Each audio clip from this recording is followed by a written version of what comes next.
Hi guys, and welcome to another episode of Kabir Considers. In this video, I'm going to react to the reactions of the top 10 innocent prisoners set free. This is going to be, I imagine, a powerful video because can you imagine having served 5, 10, 20 years in prison for a crime you didn't commit? The pain, the turmoil, the anguish that you'd be filled with, the anger, and then to be finally released. You know, you've got that bittersweetness, you can see your family, your friends, you can live your life, but you've lost all that time. So this video here, it's gonna be crazy just to see how these people react when they hear that they've got their freedom back. So yeah, it's gonna be something. Let's do it. Hey YouTube, Jim here. Welcome to Top 10 Archive. It's everyone's worst nightmare, being locked up for a crime they didn't commit. Imagine spending years behind bars knowing that you're completely innocent of the heinous crime you've been accused of, but nobody listens to your pleas. These 10 people know that feeling all too well, and when they finally do prove their innocence, their reactions are nothing short of heart-wrenching. But before we get started, why not become an archivist today by clicking that subscribe button and notification bell so you don't miss out on any future uploads. If you end up enjoying this video, let us know by giving it a thumbs up, and in the comments section, tell us how you think innocent people who serve time should be compensated. Seek revenge on those who put them there. Number 10, 8 years for murder. Devonte Sanford was just 15 years old when he was locked up for the murder of 4 people. 15. While he was still 14, he was arrested for a slaying at a Detroit drug den and was allegedly coerced into making his confession. Despite being blind in one eye, barely able to read or write, and making numerous attempts to recant his confession, Sanford was shown no leniency and was jailed for a minimum of 39 years. He was finally freed when a professional hitman came forward and confessed to the 4 killings. Wow. He finally told the truth while already serving 52 years in prison for 8 other killings, and he told detectives that he would never have taken on someone like Sanford as a sidekick. Police working the original case were accused of flawed work that led to the conviction of the teenager. Sanford walked out of prison with his brother and can be seen smiling quietly to himself as he finally gets to make his long-awaited journey back home. He later spoke to the press, telling them that he never doubted that one day he'd be a free man. Like, the hard part is over, you know? Like, the hardest part was getting me out of prison, you know? That's it. So I think I'll be ready for it. I find his, strong demeanor amazing to see, because if it was me personally, I would be so depressed, but fair play to him, fair play. Number 9, 9 years for murder. This 16-year-old was jailed for 38 years after being coerced into making a false confession. Bobby Johnson ended up pleading guilty to murder, but it was shown that his IQ was below the mental impairment line during his trial. Wow. In 2006, Johnson was arrested for the shooting of a 70-year-old man during an apparent robbery in New Haven. His defense attorney had spent years trying to free Johnson, stating that there was lots of evidence available before he was arrested, but that it was ignored. Why was He it also ignored, told though? reporters that Johnson broke down crying during police questioning and that the teenage boy was promised probation if he confessed. Clearly overwhelmed by his release, Johnson says he's going to look for a job, but will first focus on spending time with his family after being kept away from them for so long. This is crazy. Oh man, it's beautiful. Number 8, 16 years for rape.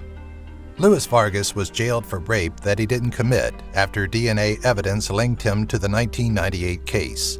Vargas, of California, was mistakenly found guilty of a crime that was actually committed by an unidentified attacker known as the Teardrop Rapist. The unidentified assailant sexually assaulted 35 women, including minors in LA between 1996 and 2012. His moniker came from the witness accounts that he had a teardrop tattoo under his eye. In 1999, Vargas was sentenced to 55 years in prison for 3 counts of sexual assault. All 3 victims identified Vargas as the attacker because he had the same teardrop tattoo. But despite But I mean, there's probably lots of people that have the teardrop tattoo. I think that's like a gang affiliation tattoo. his conviction, he always maintained his innocence throughout his time locked up. After appeals resulted in no success, Vargas contacted the California Innocence Project, who retested the original DNA and found that it didn't match him. Vargas was eventually released in 2015 after serving 16 years as an entirely innocent man, and his reaction was nothing short of a huge relief. His daughter's reaction was equally heartbreaking, and she was so confident in her father's innocence that she waited to get married until his release. Wow. Mom, when you see me, I am outside. Please buy me a big hamburger and we eat it together. Number 7. Can you sue if you've been in prison for that long under, like wrongful conviction? Can you sue? I really hope you can, because I would. 17 years for murder. Susan Melon, the only woman on this list, was freed from prison in 2014 after serving 17 years for a murder she never committed. Melon, of Los Angeles, had been sentenced to life without the possibility of parole for the killing of transient Richard Daley in 1997. She was convicted solely on the testimony of an alleged witness. What? Melon's defense team argued repeatedly that there were many inconsistencies with the statement that was made. How can you convict someone based on one solitary piece of testimony? So one person said that you did it, and that's enough for them to convict you? That's ridiculous. Melon had 3 children at the time of her arrest, and the eldest was left to raise her younger siblings while fighting to get her mom out of prison. Melon was full of forgiveness and hope when she gave an interview to the press just after her release. She was clearly overwhelmed by her freedom, but she told the crowd that she never lost hope that one day she'd be freed. 3 gang members were eventually linked to the crime, and one of them was convicted of the killing. One day God would bring the truth to the light. I always knew that I would get my justice, and I would be. God would reverse my destiny, and that I'm not to do a death sentence. I'm to come home and be with my family. I'm so happy for her. I'm happy for her. Number 6, 18 years for rape and murder. Stephen Avery is perhaps the most famous case of an innocent man being released from prison. In 1985, he was sentenced to 32 years behind bars for the rape and attempted murder of a female jogger. He served 18 years until, in 2003, new DNA testing proved that Avery was innocent of the crime. He was finally released, much to the joy of his mom. Avery was 43 when he finally won his freedom, but by that time, his wife had divorced him, and the newborn twin sons that he had had just before his arrest were grown. So he got released at 43. That means he was 25 when he went in. So he's lost all of his youth, all of, Avery was clearly overjoyed to be free, But he's but free. made it clear that he feels no anger towards the woman who wrongly accused him. Really? His No focus anger? is clearly on enjoying a second chance at Wow. life, and his press interview proves that forgiveness is possible in even the most devastating of circumstances. Amazing. As fans of the Netflix series Making a Murderer may know, this wasn't the end of Avery's story, and he's currently behind bars for the alleged murder of another woman just What? 2 years after his release. No way. Better than the He's back in prison. whole world. People make mistakes. Can't blame them. Had enough time to think about it. Number 5, East Cleveland 3 freed after 20 years. 20 years. Eugene Johnson, Derek Wheat, and Laurice Glover, otherwise Isn't it me, or does he look a little bit like Dave Chappelle? Just a tiny bit. Can you guys see the resemblance? known as the East Cleveland 3, were finally set free in 2015 after spending 20 years behind bars for a murder none of them committed. The 3 men were locked up for shooting another teenager to death in 1995, but finally the truth would come out. 2 leading officers were found to have violated the civil rights of the men when it came to light that they had withheld police reports containing favorable witness statements. They'd also been found to have coerced a 14-year-old witness into implicating the men. What? The witness later recanted Why? their statement, And the men's lawyers also found that evidence that someone else was the shooter was kept out of court. But why would the police incentivize? Do the police have targets for certain conviction rates in the US? Like, are there sort of targets that if you can arrest this many people for this and that, you get rewarded in some way? Like, because why would they get that kid to implicate someone if he didn't actually do it? Like, what did the police have to gain from that? After 20 years, the men were finally granted their freedom by a judge who had been following their case since the beginning of her career. The men cried tears of relief after living a nightmare for so long, and their families celebrated in court and gave emotional interviews to the press. Each man has been awarded $5 million in compensation, but I doubt that'll make up for the loss of their youth and their liberty at the hands of crooked cops. It doesn't. It makes the rest of their life very comfortable, but you've lost your youth. They've been there for us, man. I want to thank the Innocent Project, this guy right here, because they believed in us, and it's just been a long road. God, my heart breaks for Number him. 4, 21 years for murder. In 1967, James Joseph Richardson was wrongly convicted of killing his 7 children by poisoning. The crime, which happened in Florida, shocked the entire country, and Richardson, a migrant farm worker, was immediately the prime suspect. Instead of being able to mourn the deaths of his beloved children, Richardson was found guilty by an all-white jury and wrongly locked up for their killings.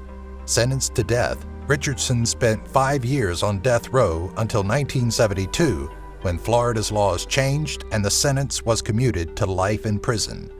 Richardson was due to be up for parole in 1993, but was there any evidence that he did it? Like, what was the evidence that he'd actually murdered his children, if they had any? In 1989, new evidence came to light which cleared him of any wrongdoing. He was immediately released and awarded $1.2 million for the loss of 21 years of his life. It was actually a neighbor, Bessie Reese, that allegedly killed the children after she was left in charge of feeding them lunch on that fateful day. It was finally revealed that at the time of the killings, Reese was on parole for killing her ex-husband with poison. Marvelous, and I can be able to go where I want to go. Number 3, 29 years for rape and kidnapping. After serving almost 3 decades in prison for a crime that he didn't commit, Raymond Tower finally walked free in 2010.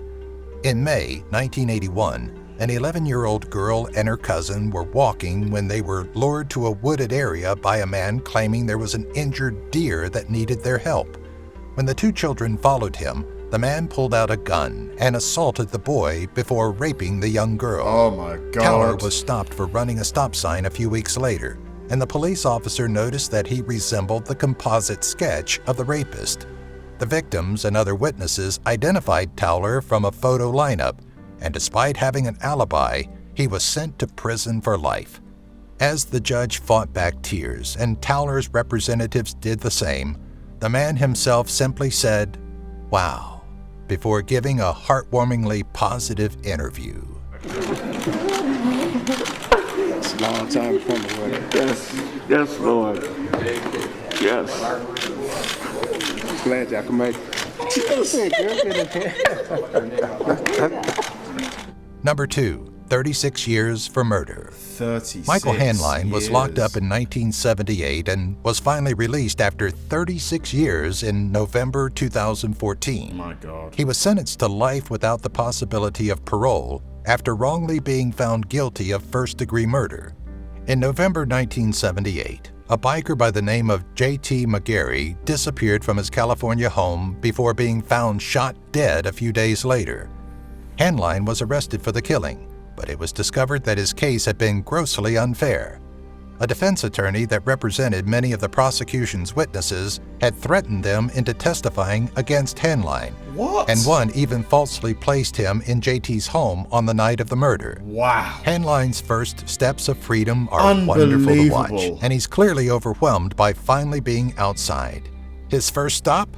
The burger that he'd seen in the commercials, of course. A half-pound bacon burger from Carl's Jr. My. it's kind of hard. It feels like I'm on the front of a rocket ship going through, Going through space. Yeah, just uncharted territory. Yeah, just an incredible rush. That guy should sue the crap out of those two officers who falsely placed him in that incriminating scenario.